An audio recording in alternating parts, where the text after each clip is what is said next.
তো বিজেপি যেভাবে ক্যাম্পেনিং করছে এবং বিজেপি সমর্থকরা তো বলছে যে এবার তারাই আসছে, বিজেপি আসছে বাংলায়, তো কি মনে হচ্ছে মানে? প্রমোট যতই করুক না কেন, বরঞ্চ আমার মনে হয় এবারে একটু মানে আগের বারের থেকে ফলাফল খারাপই হবে। বরঞ্চ সিপিএম বেটার ফল করবে আগের বারের থেকে। সিপিএম তো আগেরবার শূন্য ছিল।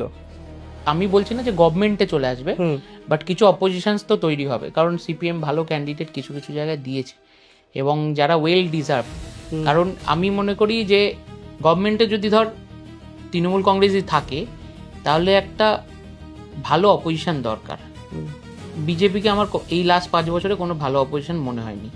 কারণ মমতা ব্যানার্জি যেমনই ছিল সিপিএম এর টাইমে একা একজন, শূন্য থেকে, তো শূন্য যদি বলে তাহলে একজন থেকে শুরু হয়েছিল তৃণমূল, শুধু মমতা ব্যানার্জি একটাই মাত্র সিটে, তাতেই উনি সেই জায়গার থেকে গিয়ে আজকে ওনার অ্যাচিভমেন্ট যে উনি এই জায়গায় চলে গেছে। একটা মানুষ ইন্ডিপেন্ডেন্টলি একটা দল বানিয়ে সেটাকে মানে প্রতিষ্ঠিত করে সেটা সরকারে এসে 15 বছর, তো এই নিয়ে 15 বছর হলো, তো তিনটে টার্মও কমপ্লিট করে ফেললো। তো এই যে জিনিসটা ওটা একটার থেকেই শুরু হয়েছিল। তো সিপিএম এরও আমার মনে হয়, আর মেন কথা কি বলতো, যে আমার মনে হয় না অপোজিশন থাকা খুব দরকার। সে যেরকমই, আমি বলবো না যে মমতা ব্যানার্জি যা অপোজিশন করেছিল সব ঠিক তো করেইনি, ঠিক আছে, কিন্তু অ্যাটলিস্ট অপোজিশন হিসাবে তো কাজ ছিল, সরকারকে কোশ্চেন করা অপোজিশনের কাজ।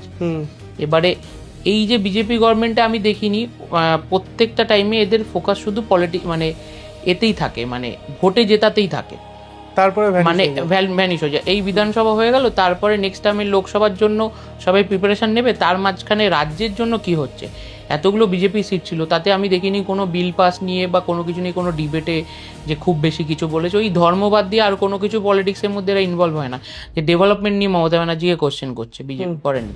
তো অ্যাটলিস্ট যদি 5-10টাও সিপিএম এর থেকে ওয়েল এডুকেটেড ভালো ছেলেমেয়েরা গিয়ে, কারণ ওরা সিপিএম এবারে সব ইয়াং জেনারেশনকে চান্স দিয়েছে, তো এই জেনারেশনের ছেলেমেয়েরা গিয়ে অ্যাটলিস্ট চাকরি, শিক্ষা বা এই সব জিনিসগুলো নিয়ে যদি কোশ্চেনটা করে গভর্নমেন্টকে, অ্যাটলিস্ট এই ভালো অপোজিশনটা তৈরি হবে।